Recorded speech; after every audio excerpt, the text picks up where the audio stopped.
16 February 2015 कोल्हापूरमध्ये नेहमीप्रमाणे सकाळी मॉर्निंग वॉकला गेलेल्या कॉम्रेड गोविंद पानसरे आणि त्यांच्या पत्नी उमा पानसरे यांच्यावर काही अज्ञात मारेकऱ्यांनी भ्याड गोळीबार केला।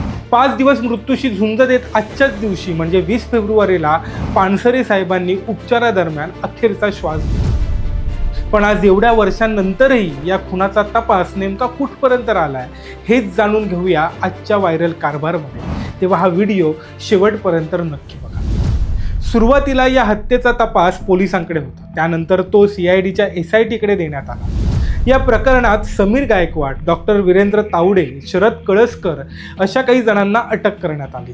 हे सर्व आरोपी सनातन संस्था आणि हिंदू जनजागृती समिती यांसारख्या संघटनांशी संबंधित आहेत। तपासातून हे समोर आलं की डॉक्टर दाभोळकर, MM कलबुर्गी यांना मारण्यासाठी ज्या 7.65 mm गावठी पिस्तूलचा वापर करण्यात आला होता तेच पिस्तूल पानसरेंच्या हत्येसाठी वापरण्यात आलं होतं। शिवाय शरद कळसकर हा दाभोळकर आणि गौरी लंकेश हत्येच्या साखळीतला मुख्य दुवा असल्याचं देखील निष्पन्न झालं।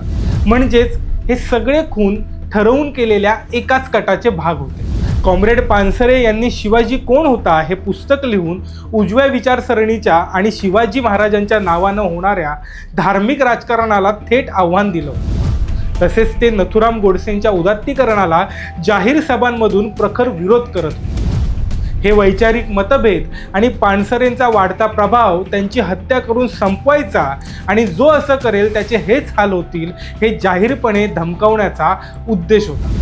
पानसरे कुटुंबियांच्या प्रदीर्घ न्यायालयीन लढाईनंतर तपासाला गती मिळावी म्हणून उच्च न्यायालयाच्या आदेशानं हा तपास राज्याच्या ATSकडे सोपवण्यात आला खरा, पण 11 वर्ष लोटली तरी खटल्याची गती आजही अत्यंत संथ आहे।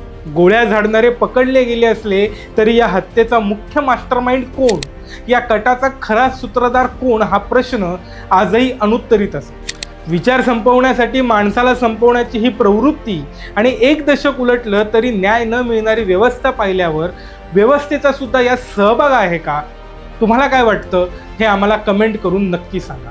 आणि अशाच माहितीपूर्ण व्हिडिओ पाहण्यासाठी व्हायरल कारभारला फॉलो आणि सबस्क्राईब करायला विसरू नका। धन्यवाद।